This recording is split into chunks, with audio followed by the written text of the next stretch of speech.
When I was in the second grade, I had a friend who lived down the street.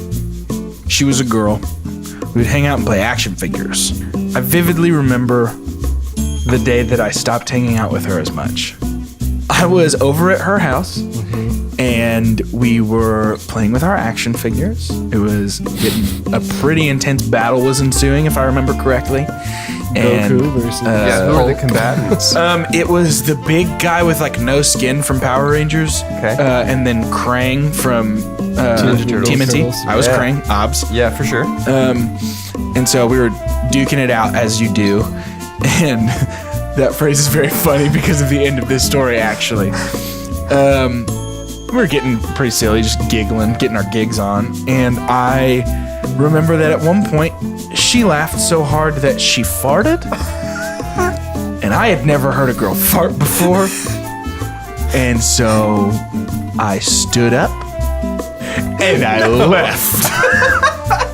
God, that probably scarred her to this day. Maybe she's on her own podcast telling the story. It's like a therapy podcast, and she's just like, I haven't let go of this action figure since I farted my pants in front of a boy. Fused into my hand. I am skinless Power Ranger villain. And so in the end, I feel like it's me with no skin. I'm exposed. Also, farted my pants. Hello and welcome to Two Chunks and a Hunk, our movie podcast where we give pumps and dumps. My name is Jordan Wonders and I am your chunk. I'm Doge and I'm that spider chunk from YouTube. My name is David, and if you're nothing without the hunk, then you don't deserve it.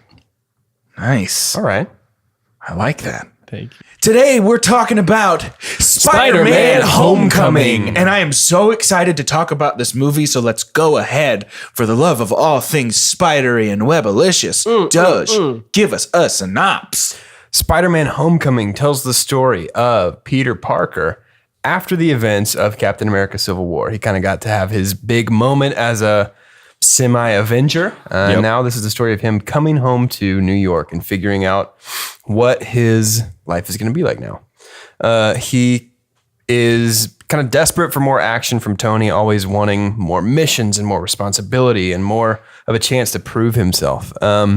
He happens to kind of just stumble across some guys robbing a corner convenience store with really advanced weaponry and ends up tracking that to Adrian Toomes, who is running a salvage operation where he is recovering alien technology from the Battle of New York at the end of Avengers and using it to design and sell super advanced weapons to the criminals in New York City. The Vulture. The Vulture, exactly. And so Peter essentially tries to take on the Vulture himself and gets his spidery butt handed to him a couple of different times, a couple of different ways, culminating in Tony taking the suit from him. No.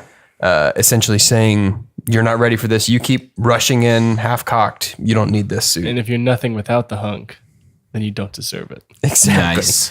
And so through a pretty big twist that I'm actually going to save for our discussion. Yeah. Oh, man. Peter comes into conflict one more time with the Vulture and kind of digs deep inside of himself to find the man inside the Spider-Man.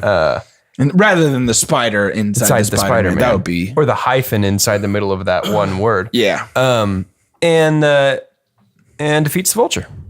And that's Spider-Man Homecoming. Or does he? He does. It's a very, very good movie. Or does he? It is. Being honest with you guys, this movie has been the one I've been most excited to talk about since we started our Marvel. Really? Oh, yeah. I've been situation. very excited to talk about this movie. Well, I think before we talk about this Spider-Man Homecoming, I think we need to address a little bit of past Spider-Man. Yeah, let's touch that real quickly. Because if you don't know, Marvel basically went bankrupt in the 90s. No one read comics. Comics kind of sucked in the 90s. Yep. And so to stay afloat, There's one nerd in the world that would hear that and be like, actually, my limited edition run of the 90s Spider-Man comic is amazing. You do that voice, but we've all been that guy. 100%. That was an endearing, like, rather than like, I hate you. I am you. So to stay afloat, Marvel sold some of its highest grossing characters to other companies for their movie rights. Not necessarily selling the characters, but the characters' movie rights. Exactly. Just movie rights. The big ones, X-Men went to Fox and Spider-Man went to Sony. Yep. So the Fantastic Four. Yeah, but those are, Silver Surfer and Deadpool, but the big ones, Sure. X-Men, Spider-Man. So the Tobey Maguire movies, Spider-Man, that's Sony. Amazing Spider-Man, that's Sony. Somebody got Hulk as well. Universal Pictures has distribution rights for Hulk movies. That's why we haven't had another Hulk solo movie. Right. Yeah. If he's a supporting character, he can be in a Marvel movie and they don't have to pay anybody else. But the solo Hulk movie is actually a Universal Pictures, Marvel Studios joint venture. Yeah, Interesting. It's crazy. So when we launched the MCU, we had kind of the B level. I say we, like us and Kevin Feige. Yeah, whenever we were at that creative retreat, just working in that one cabin. That campfire. And so basically what happened after the MCU became incredible and we realized we're never going to get Spider-Man because Sony's never going to let go of that cash cow. Basically, MCU just said, please let us write Spider-Man. Like they tried Amazing Spider-Man and they tried to set up their own universe, and we were given plans for a Sinister Six movie with Andrew Garfield, which was fine. It wasn't terrible, but it wasn't MCU. Do you know the most bonkers movie that they were going to make as part of that? What? Have you guys heard the rumors of the young Aunt May movie? I don't understand. That was teamed Oh my up She's that going to be a gosh, spy. yes. Young Aunt May as a that. spy. That is ridiculous. Isn't that unbelievable? Stupid. So, but just for the record, hate Sony. Me, personally, hate Sony. So finally, I think they kind of realized, like, man, we really can't make a movie. And MCU was like, we will give you money. Like, you can take money from the movie if you just let us write for this character. Yep. And finally, at Civil War, the check was signed. And I've seen behind the scenes where Sony's people are like, yeah, we just really love Tom Holland. And I'm like, shut up. I hate you. You did not pick this. And my fear, because they only have this contract for like 5 movies or something, and then it goes back to Sony. My hope is they realize with this Venom movie coming out, and I think a Black Cat movie coming out. What? Yeah. Yeah, I'm hoping with both of those, they tank, and Sony realizes we really just need to keep Spider-Man. Dude, What at a the, waste at of the Tom rate Hardy. everything's going, though, I would not be surprised if Disney tries to buy Sony. Disney's just buying everything at this point. I bet they end up buying Sony, or at least Sony Pictures. Yeah. Yeah, and so In fact, probably Sony Pictures. I'm talking about like Sony, the electronics company. Disney's PlayStation 5. But so we had the Tobey Maguire, which was great. We had Andrew Garfield, and one of the biggest Sorry, things. you just said the Tobey Maguire was great. Hey, I will The defend. movies. I will The movies defend were the Tobey great. Maguire movies until Okay, dude, I One die. was decent, 2 was great, 3 not so much, and you know that. Dude, 1 was great, 2 was great, 3 sucked hard. 3. One was good. 1 was 2 was one great. was great. Dude, think about the first time you saw Spider-Man 1. Okay, first but time I the saw first time you saw live action Spider-Man doesn't count for a good movie. I think it's a good movie. I still It is really good. enjoy it. I said good. I said I think the first one's good, the second one's great, and the third one sucks. Third one sucks. You just want to hang on to it, but it's true. I love the third one. No, you don't. I've really heard do. you talk There trash are about parts the of third it one. that are very He's bad. doing the thing. Yeah. I'm not Yeah. doing He's doing the thing. where he's Welcome like, to Doge rushes to defend the MCU and Sony. But I think the big thing that sticks out to me with Spider-Man Homecoming is Tobey Maguire, then Andrew Garfield, and I loved Andrew Garfield. Yeah. And I thought Tobey Maguire was too dweeby to be Peter Parker for me. And I thought Andrew Garfield was too cool. And I feel like Tom Holland strikes this good middle ground. But the thing that I love is Tobey Maguire and Andrew Garfield were both like 30 playing 25 and high schoolers. 26 respectively. It's crazy. Yeah. And so finally we have a teenager playing a teenage Spider-Man. Thank you. And I actually like that Tom Holland we can get into more specific Tom Holland stuff here in just a second. I like that he's kind of a small guy. Yeah. I think that works really well. Yeah. I like my Spider-Man's young. Yeah, I like him little. I like him young and I'm little. very uncomfortable with this. So I think because we were introduced to both Tom Holland as Spider-Man in Civil War and also Aunt May. And Yes. can I dump on Aunt May? Yes. Whoa, really? Because I want my Spider-Man's young and I want my Aunt May's old. No. I Okay. do not like young Aunt May. Interesting. I love it. I don't like like- young and hot Aunt May. I me, like me young- being attracted to Aunt May is weird for me. I think that says more about your age than it does about the quality of the casting. But I will say, I like young Aunt May. I don't like hot Aunt May. and the way that this movie winks at hot Aunt May. You know what I mean? Yeah, except for the fact that like, I don't know, she's never like provocative or anything like that. I just think she's like an attractive woman who happens to be Aunt May. And I love the idea of Aunt May being young because Peter's young. But I think she Peter's should be young in the yeah. comics, and Aunt May is like old and has white hair. Yeah, Yeah, and that's that ridiculous. never made sense. I think that made Aunt May sense. is like his great aunt. But she's not his great aunt. Yeah. I never questioned it. Some people have kids at a really old age. I think that speaks more to you. Let's say than it does Aunt to May's anything younger else. sister was 10 years younger. Okay, let's And reverse But that's it, not though. how they're related. Richard and Ben are brothers. Okay, Doge, I'm trying to make a point here. And I'm just stepping on and it. let's say that Richard's the older one. Why? Uh-oh. Why not? Why is it a big deal? I'm saying it's possible to have an old aunt. Sure, and I'm saying it it's is. very possible to have a young one. No, it's obviously super possible to have a young aunt. I'm saying Aunt May should be old. I want Aunt May to be almost senile. Why? Because I think that's hilarious. I want my Aunt May to be like, Peter, I can't even talk to you. I want Aunt May to walk in on Peter in the Spider-Man suit and be like, Peter, I told you to clean the dishes. It's Judgment Day, and then just drop. So I've ruined my microphone. not on board with young or hot Aunt May. I'm on board with. I'm on board with both. young. I'm fine. Doesn't bother me at all. Hot feels, it just is weird to me. That's the thing. Like this movie, and I think we talked about this a little bit, maybe today, Let's maybe have another conversations time. about me. Yeah, all the time. And like this movie, it's so interesting that there is so much like young and hot Aunt May and like a Stark designed Spider-Man suit, and then the AI Karen in the suit. There's so much that is like so opposite of the comics. Like this version of Spider-Man is probably the least familiar to comics exclusive people. Like it's least like the comics version. Sure, but it feels, it works the most. It feels the truest to the like. Truest to the comic book, but so much different. Not truest to the comic truest book, to the but- character. Yeah, I think. that's what I would say. Yeah. That's a good call. Well, and what's interesting, and it's kind of funny because we couldn't see Uncle Ben get shot again. No. I'm glad they didn't. I'm so glad really they glad didn't. they didn't. Because I think if audience saw Uncle Ben, we would shoot him. Yeah, like just be like, get him off the screen. Well, and I like that. I just want to address like of those big changes, and then let's talk about where this movie starts because I think it's very interesting. But I do want to address like as far as like young Aunt May, as far as Stark design suit, as far as Flash being like a smart rich bully instead of a big jockey love one. that. That makes so much more sense. As far as Peter being like kind of tech dorky instead of just like book smart all the time. As far as all of those things go, to me, what they did is they took timeless Spider-Man and said, if he's timeless, then let's make the time now. Yeah, for and sure. and to me, all of these changes make sense. And anything that feels unnecessarily changed is also unnecessary in my opinion. So young old Aunt May doesn't detract from the story at all. Yeah. That was one of the big ones for me. Was old young Aunt May? Young Aunt May. Really? Yeah. for Really? sure. Interesting. Yeah. However, It's not your super. Do you want your to talk super about D though? No, my super D. Do you want to talk about some of these changes though, or you want to go into the movie? Yeah, we can talk about some of the changes and, So- and then let's hit the movie. The suit. We're already in the movie. We're in the Yeah. movie.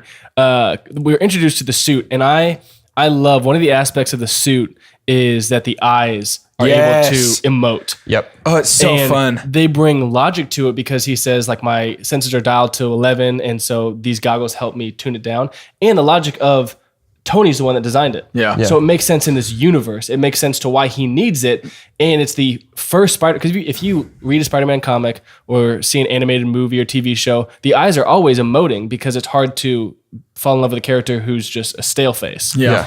And so no movie's been able to do it before. Yep. And he's able So to they had do to constantly something- take the mask off. Exactly. And Yep. you can keep the mask on. And I love that. Yep. Have you guys gone back and watched any of the like older, and I say older, they're not that old, but the older Spider-Man movies since this came out? Yeah. It is so weird to watch a non-emotive, static Spider-Man. Oh, I did. I watched the first Raimi. yeah. Yeah. It's weird. It is. feels so wooden. Yeah. Similar to the villain in that Green Goblin's face doesn't move at all. He looks like a Power Rangers villain in Yeah, that movie. But totally does. anyway, For sure. The other thing is the AI.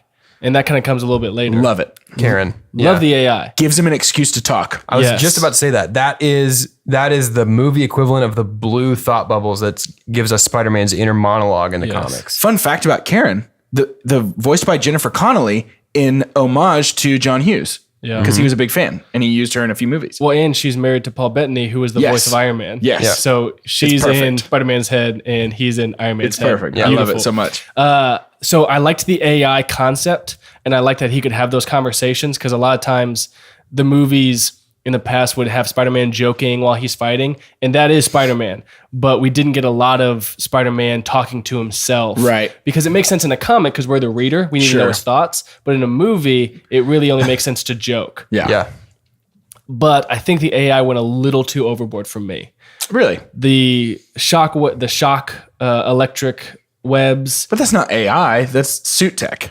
But that's what I'm saying. The whole suit tech was a little too much for me. That is a touch of the more modern Spider-Man stories. Like he essentially, especially like post the big universe reset with Secret Wars, like he's CEO of an international corporation called Parker Industries, and it's really, they kind of lost the core of the character. And that's actually the point that I stopped reading Spider-Man. Yeah. But at that point, and then even a little before that, he works for a company called Horizon Labs, and part of what he does is use their funds to develop new technology for Spider-Man. He's like Spider-Man's R&D guy, and he gives him like taser webs and impact webs and like all kinds of. And I'm fine if that happens stuff. when he's 24. Yeah, when he's been Spider-Man for so long. Sure, but as a intro Spider-Man, I like the training wheels protocol in the sense of. But I think that was kind of the point, because I mean, ultimately, and we'll talk about this a lot in depth, I think. But like this movie, more than even a superhero movie, is a coming of age movie. It really is, 100%. And I think a big part of that is him trying to jump ahead of where he's at experientially and say, I don't need the training wheels, only to discover, I definitely do. I love that him breaking the training wheels protocol. I do too. I'm just saying I like the. But I think that's why they added in a lot of the more crazy fringe technology, is to make us feel how overwhelmed Peter was. To be like, that's lot true. of stuff. That's a good point. It felt a little too Iron Man-y for me. It definitely did. Well, and I think part of what we're all supposed to, for me, what I took away is that's the only way Tony knows how to do things. Yeah, Iron Man built Tony it, only knows how to do accoutrement. Yeah, it's true. Toss them out. So the movie starts, and we basically get a flashback of things that happened in between Civil War that we didn't see. Huge pump on the sequence, huge dump on Tom Holland's ability to sound as though he is hyperventilating. Anytime Tom Holland's excited, he's just like, wow, oh my gosh, that's what? I mean, this is my room goes here? Are you serious? That's my suit. It's mine? And I was just like, okay, easy, Tom. I loved it. I thought that was so charming. Oh, it was, but there were just moments where it's just... He's just like, this is my room? Because on the way, and I was like, I just love that it showed Spider-Man as a kid. The break. And that was great. That. Yeah. And I love how excited he is after he comes back from fighting the Avengers. And he's like, that was insane. Yeah, for sure. And I also love that he's like post-showered and ready for bed. It's so funny. And then so we see him now, like you said, back in his neighborhood, basically trying to just do good now, waiting for the next big Avengers moment.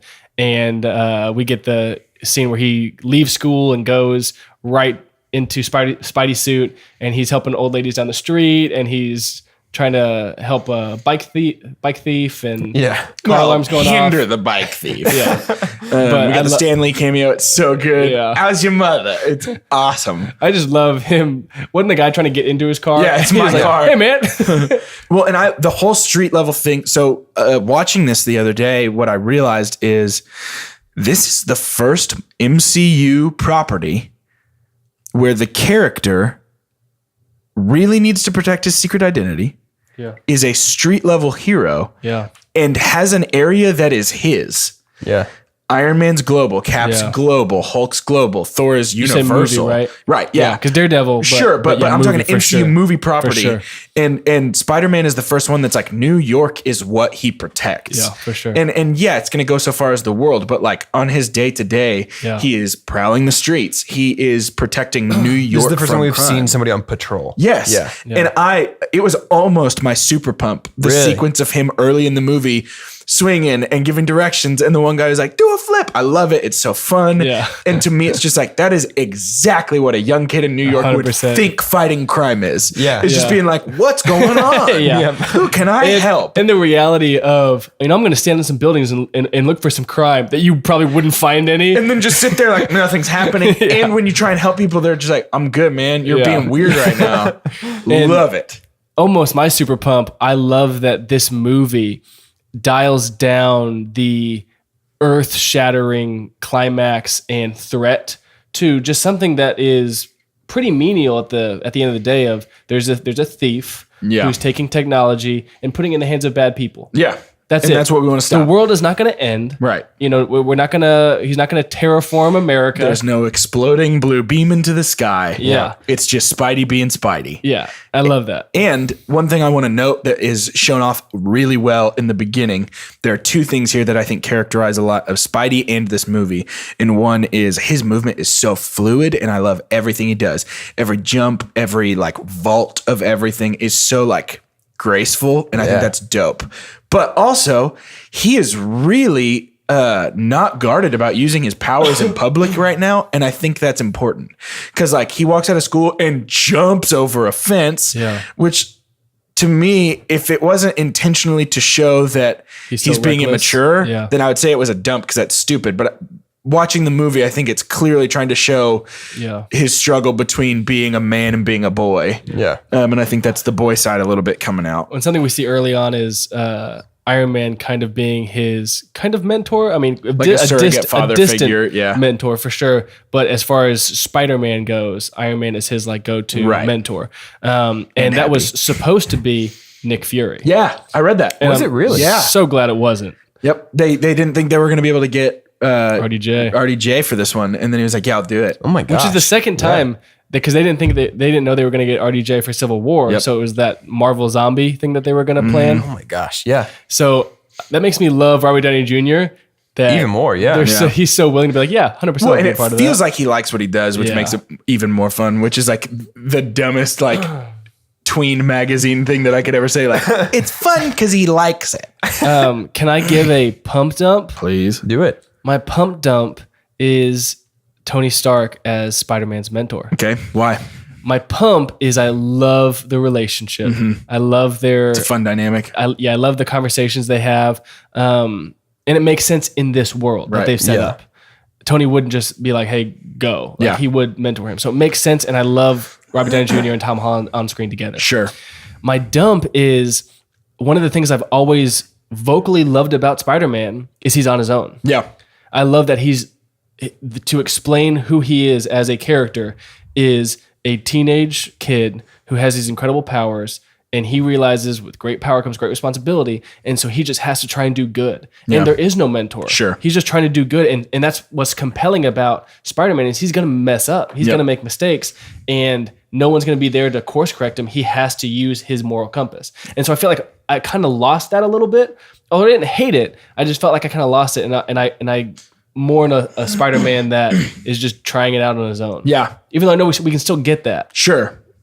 That was my pumped up. Interesting. Yeah, I feel like we kind of get that, and I feel like we're gonna get that in the future because he does turn down Tony's offer at the end of this movie to jump way ahead. Yeah. He does turn down Tony's offer and in some ways demonstrate that he has outgrown Tony, at least morally or whatever you want to call it. And now I want to talk about Vulture. Yep. Vulture. Opening scene, love it. Love that we're finally getting to see, hey, there are people that have to clean up the mess that the Avengers make. Yeah. This is bad for these consequences, people. I love that he's using Avengers cleanup as an excuse to gather this technology. I love that he builds this like mini criminal syndicate that's so secretive. And I love that the Vulture is not part bird. Yeah. Love that it's technology. Yeah. I was actually assuming that it was going to be a modified Falcon wing suit, and it's not. It's like its own thing. Do you remember when we went to see Captain America the Winter Soldier, and we came out of that movie and we're like, dude,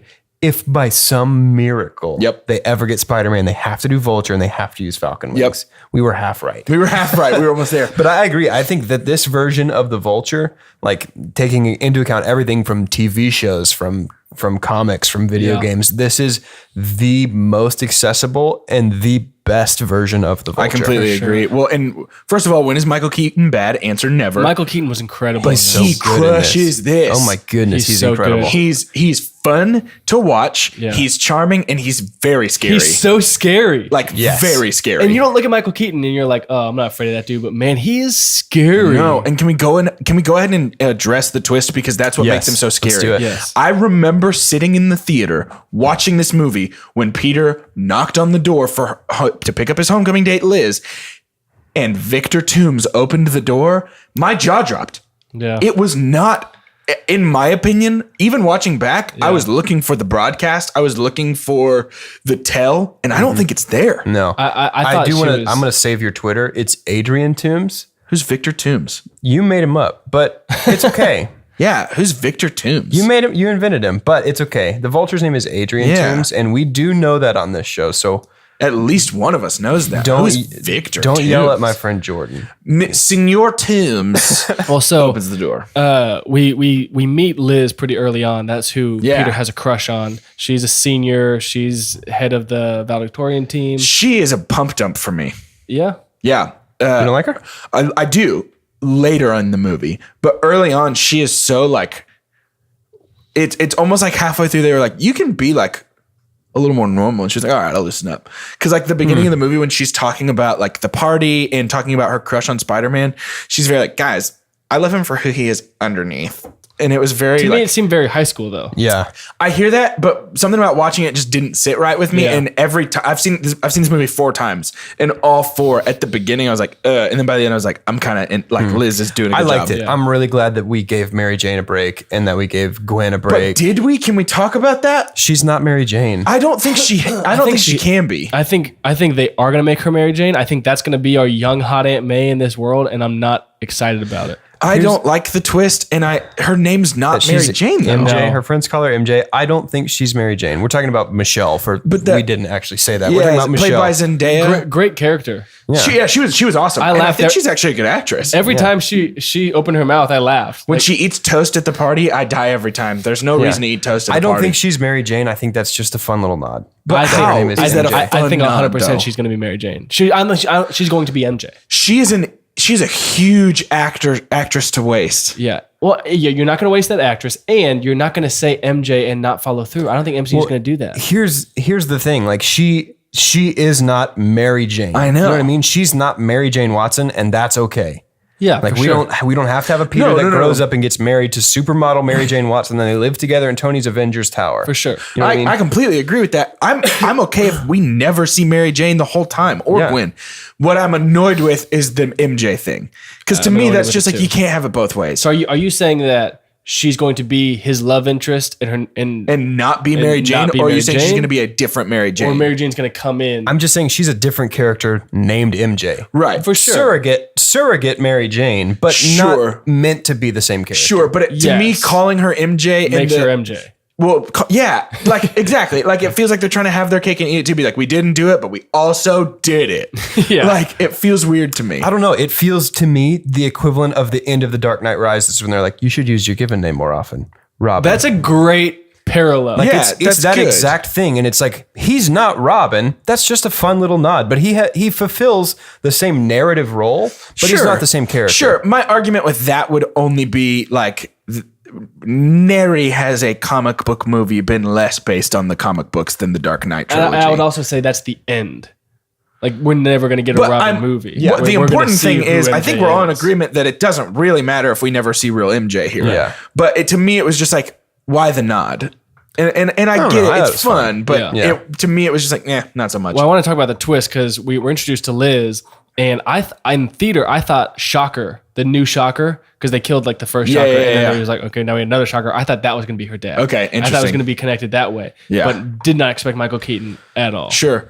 I love that. I love that because this felt very reminiscent of early Spider-Man, like maybe like first 40 issues of Spider-Man. When Yeah. all of the stories were these like soap opera style loops, and at the end you just pull both sides of the string and it collapses in on itself. Yeah. You're like, Yeah. oh, it's not Peter versus a supervillain and Peter trying to date a girl and then Peter trying to get the dad's approval. It's Peter fighting the girl's dad. Yeah. Well, and there's something I was reading something about what makes a Spider-Man villain, and they said that Peter Parker has to be connected to the villain the same way Spider-Man is connected to the villain. Yeah. So you Interesting. think of Doc Ock, Yeah. in Spider-Man 2, Peter Parker is connected with Dr. Octavian and Spider-Man's connected with Doc Ock separately. Sure. I'm going to save your Twitter too. His name is Dr. Octavius. Octavius, sorry. Yeah. I'll be the Spider-Man police. Please do. Yeah. But same with Green Goblin, Harry's dad. But Toby's connected with Harry's dad. Gorman Grosborn. Yeah. And Harrison Grosborn. So they're connected. Spider-Man's connected to the villain, and Peter Parker's connected to the villain, but separately. Yeah. And that's what makes a good Spider-Man villain. And they did that. And Yeah. we didn't know they were going to do that until the very end. I know. So I love that. And the reveal was just, I remember sitting in the theater and just going, what just happened? That scene where he's driving Peter to the dance is probably tension. the most intense scene pump. here. Is it really? No way. Yeah. That is my super pump. It again, and I've referenced this before. It's the traffic scene in Sicario. Okay. It's the scene where you're just like, yeah.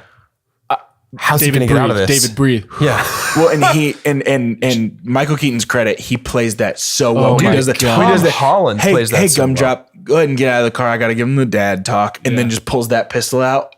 Oh boy! It was the equivalent. Remember when Bane just put his hand on the shoulder? It was like, and you think that gives you power? Like It was very that calmly. It was backhand. Remember, it was right there. It was that. It's that like subtle. I could crush you, but I'm super calm, and the calming is even scarier than yelling. I love their dynamic together, where he's like, hey, look, I respect that. Like, I respect, like, you saved my girl. Like, thank you for that. Yes. I respect that you've got people you want to protect. That's cool. Stay out of my way, or I will crush you. Yeah. And I was like, and then so good. Okay, I do want to go back and talk about the middle of this movie where there's some other stuff happening. But while we're on it, before I forget, I do want to talk about what I consider maybe the biggest moment of Spider-Man becoming Spider-Man instead of Spider-Boy, which is walking into the dance and then saying, I gotta go. Yeah. Because I think that is the moment symbolically in this movie where he's got a couple other moments like that, but I think that's the moment really in this movie where he symbolically kills the boy so the man can live. You know what I mean? Yeah. And I think he says, I can't have it both ways, and I have to save these people. And it's also almost symbolic of, am I Peter Parker or am I Spider-Man? Yeah. What's my mask? Yeah. And I think in that moment, he kind of chose Peter Parker is my new mask. Yeah. And Spider-Man is who I am. That's good. Yeah. So I do want to jump back to, we've got some major things. We've got the night of the party. Yeah. right? And the party's another example I think of. Ned. Oh yeah. I love Ned. You got to talk about Ned. Huge pump on Ned. He cracks me up. He's so great. goofy, so charming, such a fun addition. And he plays a very interesting role because I love the idea of an actual guy in the chair who's excited to be a guy in the chair. It's so funny. Well, and having someone that knows his secret identity. It makes it interesting. It makes it, it's a diversion from typical Spider-Man who no one knows his secret. It's a little more reminiscent of Ultimate Spider-Man, the ultimate imprint of comics that was launched in the early 2000s. Like, this story cribs a lot from that kind of feel, and then a lot of, it's basically Peter Parker with a good chunk of Miles Morales' supporting cast. Yeah. But yeah, I think the like updated relational I dynamics. never work realized really, that really Ned is well in this. totally Miles Morales' friend. Ganke, Yeah. Yankee, however you say his name. And I think the other thing that is so fun about their relationship, just from a audience perspective, is that's so real. Yeah. I'm not going to get powers and not tell at least one person. Your best friend, of Yeah, course. like I'm going to tell So somebody. mean, probably. And right? we- It's like, We mentioned Miles Morales. Can you explain who Miles Morales is? yeah, Miles Morales is he's half African-American, half Hispanic kid who also lives in Queens and is bitten by a similar spider about 3-ish months before the Ultimate Universe Peter Parker dies in his front yard trying to fight the Green Goblin and keep him away from Aunt May. Yeah. At this point, Miles Morales feels like he has to live up to the example that Peter set, and so he becomes the new Spider-Man in the Ultimate Universe. That universe was folded into the main continuity in 2015's Secret Wars, and so now Miles Morales is kind of being mentored by Peter Parker. I love that. I do love And that. I need Yeah. that in the MCU. And Really? I need it. I actually really hope they don't do I Miles. need it so agree. bad. I don't want them to. I need would be it okay. so bad. I would be okay if with them doing Miles somewhere down the line, but They're I don't doing want Miles it in the connected to animated. Peter. It's true. I don't care. Universe. I need it in the MCU. I don't. I need it. I mean, he exists. He's referenced. He's referenced Yeah. in this movie. So Childish Gambino plays Sorry. What's his actual name? Donald Glover. No, not child in the Aaron movie. Davis, right? Aaron. Yeah. The thief or the guy who's going to buy some of the weapons from the Vulture. He's so good. People. And Spider-Man webs him to the car to get information in that funny scene where he tries to interrogate using the interrogation mode. I know a girl when I hear one. It's so good. But he says, I don't want those weapons around my neighborhood. I have a nephew here. That's Miles Morales. Yeah. I need that movie.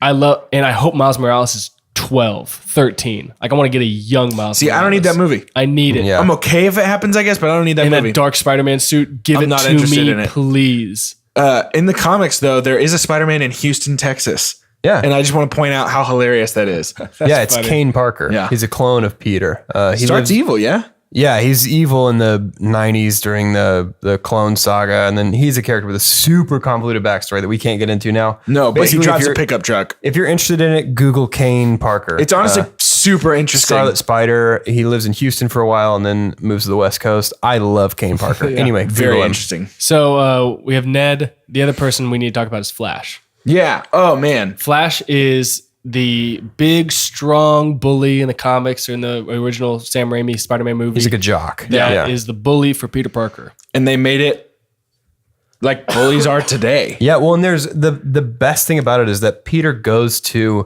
like a midtown science academy. Like it's a specifically gifted and talented science school. So there's no reason that a idiot, big giant blonde jock would go to school there. Well, and I love that not the jocks are idiots. Jocks can be smart, but This particular jock is an know. idiot. But I love that their conflict is born from the fact that Peter is better at their high school trivia like team. Yeah, yeah. Well, I think that's so good. I have a small dump on Flash. Flash! Whoa. Because I felt like I loved that he was just a rich, snobby, arrogant person that was going to tease Peter more socially than And a DJ. physically. But I felt like he needed to have a little bit more influence. I felt like he was the dweeb that was just calling Peter out. I felt like he should have been a little bit more popular in the school and have a little bit more sway. That way we can felt see like that. felt like Yeah. he was over Peter. Yeah. But instead it felt like, dude, what are you doing? Like Peter's smarter than you. He's better than you. People He's taller like him than you. better than He's you, better looking yeah. than you. Like I felt like I get having the more modern day bully is not going to be like, hey, sucker, give me your lunch money. I'll give you a swirly. Yeah, I get that it's going to be like, I'm going to rip you on social media, or just say something that's going to make everyone laugh at you. But I think he should have had a little bit more of an upper hand. I hear that. Love that actor, though. Yeah. Yeah. He's good. He is great. Is he from something else? Have you seen Grand Budapest Hotel? Yes. He's the little boy, awesome. The one that's like mentoring. The bellhop. Yep. Yeah. He's awesome. So can we go from he's trying to navigate high school and being Spider-Man? Ned, both of them overhear Liz talking about the crush on Spider-Man. Ned says Peter knows him. Boom. Head to that party. It's so good. They go to the party. Another almost super pump because how real of a situation is 100%. that? Yep. Where he's on the roof and he's like, "Oh, hey, what's up? Oh, what's up, guys? I'm Spider-Man in front of Peter Parker." Like, And then I love that he's just like, that's stupid. I would be thinking the exact same 100%. thing. Like, how can I boost my own popularity with these powers? And that's our first inkling of his inner conflict, too. Yeah. Because that's when he says, Spider-Man can make go. his life so much better, but in the end, he does have to choose. Do I make people. Peter's better Yeah. or people's better? Yeah, New York. and that's so Yeah. good. It's so and, good. And I love the run through the backyard, the Ferris Bueller reference. It's also fun. Love when his eyes malfunction and the girls freak out.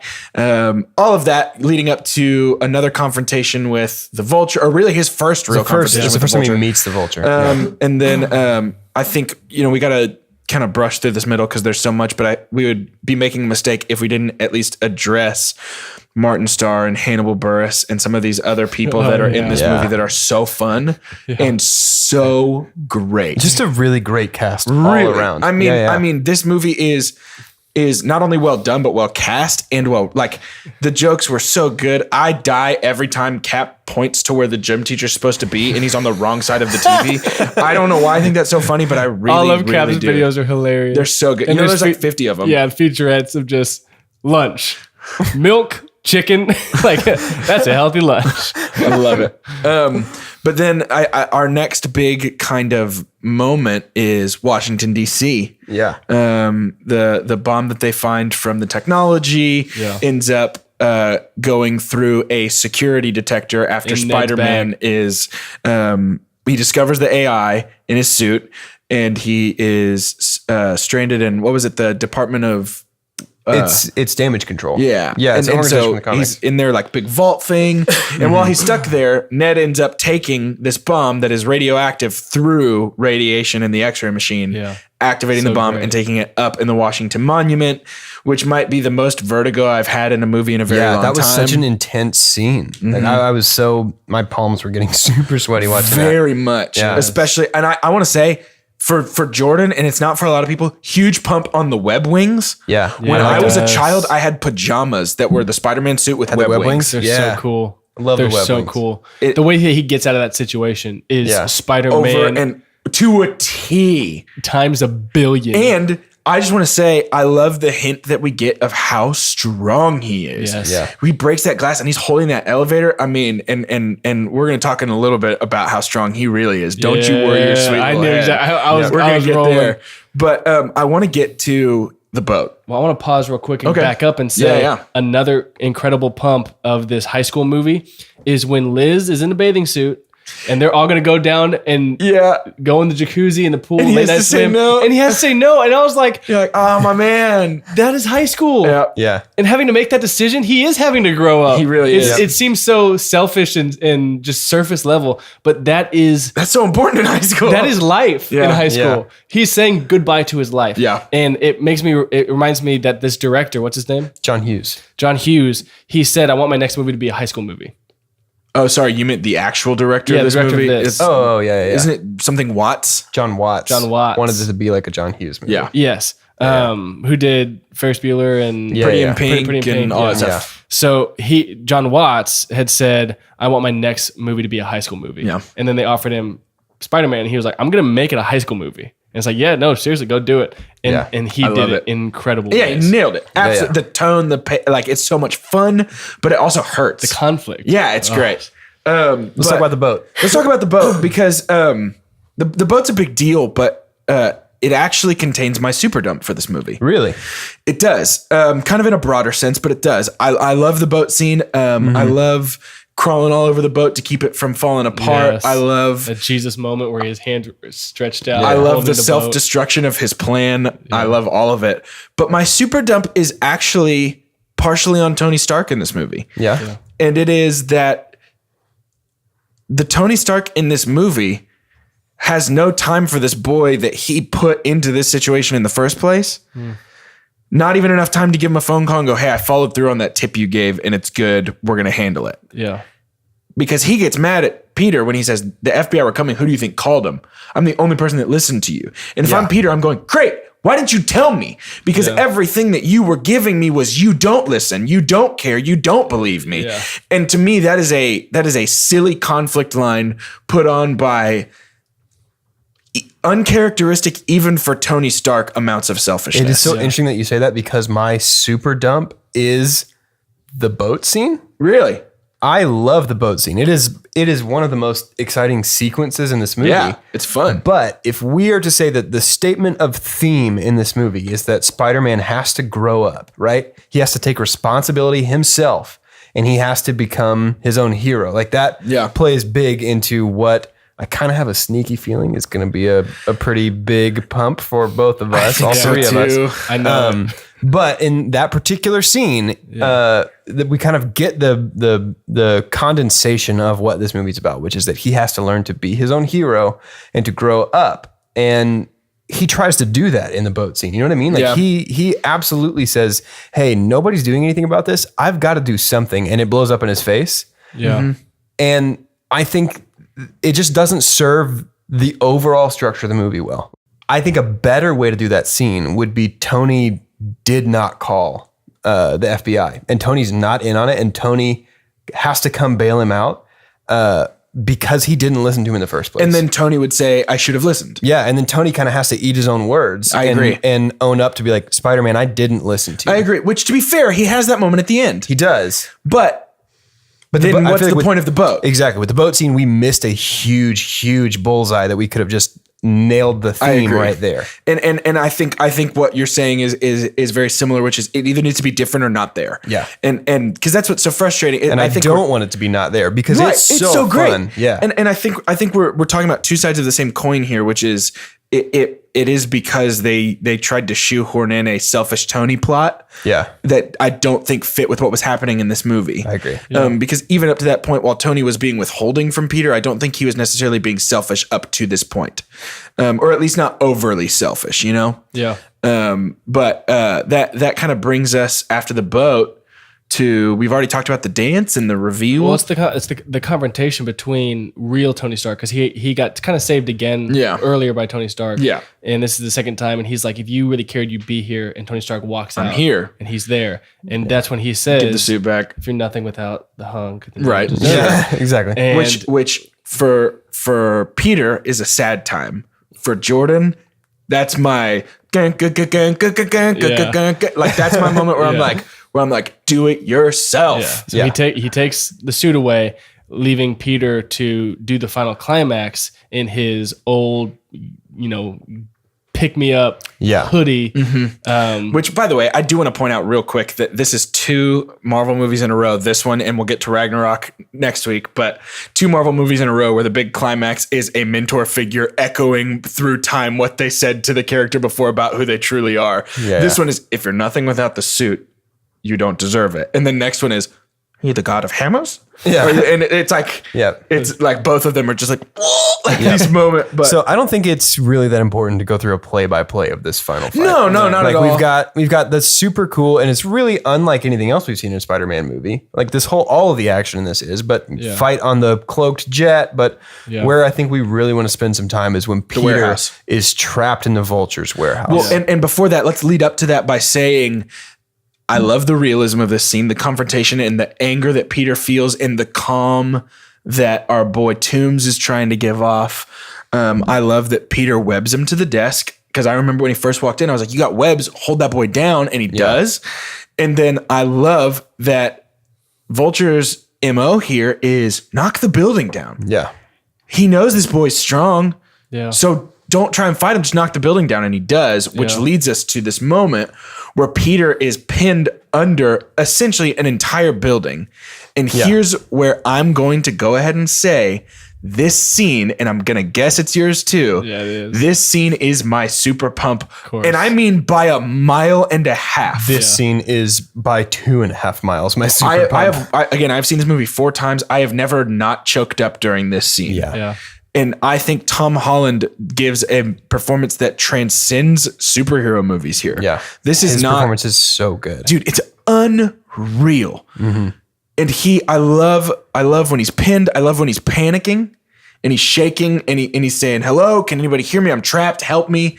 And then he looks up and his face is split in that water and it's half mask, half Peter. And that's his moment where he says, and it's his mask though. It's not the mask Tony made. Right. him. It's his mask. Yeah. But that's the moment where he looks and he says, who am I? Am I Peter? Yeah. Am I saving Peter or am I saving Spider-Man? Yeah.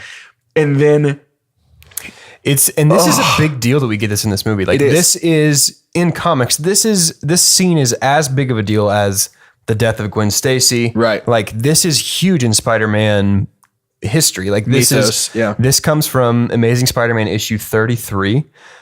He is trapped in that instance, it's like Doc Ock's underground lair. He's trying to get a serum because Aunt May is dying from radiation poisoning. She got a blood transfusion from Peter. Constantly dying. Doc Ock wants the serum for his own stuff, but Peter gets crushed under all of this, and he makes it out of that by thinking of all of the people that need him. So in this, and this is, you got to remember, this is like old Spider-Man supporting cast. So he's thinking of people like Captain Stacy, people like Gwen, people like obviously his Aunt May, Betty Brant. Yeah, all of his high school friends, thinking of the people that need him and saying, I've got to do this for them. And this movie, that's completely inverted, and he's learning to be his own hero and his own person. And I love that. I do just too. that subtle twist on that Well, moment. and like what we talked about, not only is he choosing manhood over boyhood, but he's choosing that I am Spider-Man. Because he says, come on, Spider-Man. And that for me is the moment when you said the words "come on, Spider-Man" from your mouth was enough to send chills down my back just now. Because when he finally just guts that out and he's doing the "come on, Spider," and he pushes and the building comes up and he stands. I mean, for me, that's the movie. Yeah. For me, that is the moment I think of. 100%. That is Spider-Man Homecoming. That is Spider-Man, like, easily my favorite part of this movie. Yeah. Yep. And so from there, he obviously comes out victorious against the Vulture. It is important to note that at the end, like the very end of this conflict, Peter is still trying to save Adrian's life. Yeah. And Peter is the reason that Adrian is still alive. Well, and I don't want to brush over, we don't have to talk about it because it's boring to talk about a fight, but I don't want to brush over how incredible this fight on this jet looks. Yeah. I mean, it is unlike anything I've ever seen in a movie before. Sure. And I know that they were sitting in a meeting and said, it's going to look boring on top of a plane at nighttime. And somebody said, what if we make the plane glow somehow? And I know that's why the plane has the panels and I don't care. It is dope. And I don't care what excuse they had to do to get those panels there. Yeah. It's so fun. It is a blast. And it feels very Spider-Man. Yeah. Up in the air where swinging web's not going to save him. Like it's just too good. Yeah, it's great. But yeah, so crash land, boom, save his life. Yeah, and I have a question for you guys. Does Vulture's wingsuit explode because it's powered by the same, essentially the power core? The Chitauri power core is what Ned has in his backpack that acts as a bomb in the Washington Monument. That's what powers Vulture's suit. Does it explode because he picks up the crate of arc reactors, and the radiation from the arc reactors activates? That's a really good point. I thought it was too much weight because he was struggling so hard to pick up that box and kept like pulling up, and I thought he just overheated the motors. But now that you mention that, I think it might be the radiation. Have to be putting off radiation, right? I think that's what the R stands for. And it blows up. Wait, what? ARC. It's capital ARC. Right. I think that's what the R stands for. Okay, I thought you were saying they were called R reactors. R reactors, like, obviously. You know this, obviously. But for Iron Man, no, that makes total sense because it does give off purple light before it blows. Yeah. It's not just straight fire. Noticed that this time watching this movie, I was like, oh, that's a cool little detail and a nice little callback. Like a great way to tie in. Yeah, dude, you're exploding my brain right now. That makes so much sense. Yeah. That has to be it. Yeah. That is so good. So I guess the only other really important thing that happens after that is we see MJ. I don't think that's as important as people are making it out to be. Sure. Oh, it's important. Is that Aunt May finds out. Yes. Like that's how we end this movie with Aunt May. And Peter gets his new fancy suit back. Yeah. And turns down Tony's offer. The Iron Spider That's suit. A big deal. Yeah. Although we know he's going to get that boy soon. Yeah. But in terms of landing this story, it is important that Aunt May finds out at the end of this. I mean, this is, as far as I am aware, this is the youngest Spider-Man that we have a knowledgeable Aunt May. Is Spider-Man ever this young when Aunt May becomes aware? Yeah, in the Ultimate Universe, like this is par for the course of the Ultimate Universe. Aunt May is aware? Aunt May is aware, and at one point even takes in like several younger members of the X-Men once the X-Men are defunct. Like Aunt May kind of runs like a little orphanage for superheroes. Mrs. Peregrine's home for Wayward X-Men. It is super fun. Like it's really cool. I love that dynamic. We should have like a young Aunt May movie where she's like a spy. Here. Post-credit scenes. Let's talk about him. Scorpio. Yep. Scorpion. No. I love that actor. He is. I remember his name. I don't remember his name either, but he's in Better Call Saul and he is awesome. Heck yeah. And so I'm very excited. Also, I do love that the chief complaint of Spider-Man 3 was like, hey, there's too many villains in this. And then the chief complaint of Amazing Spider-Man 2 was like, there's way too many villains of this. And Marvel was like, hey, for our first Spider-Man movie, what if we do 5 Spider-Man villains? Yes, except for the fact that the end fight wasn't him versus Shocker versus Vulture versus Scorpion versus. But Marvel did the thing that Amazing Spider-Man 2 got like lambasted for critically. Right. It's like they dropped in all these little hints, but Marvel just did it well. Yeah, they did a good job. If you count them in this movie, we have Vulture, obviously.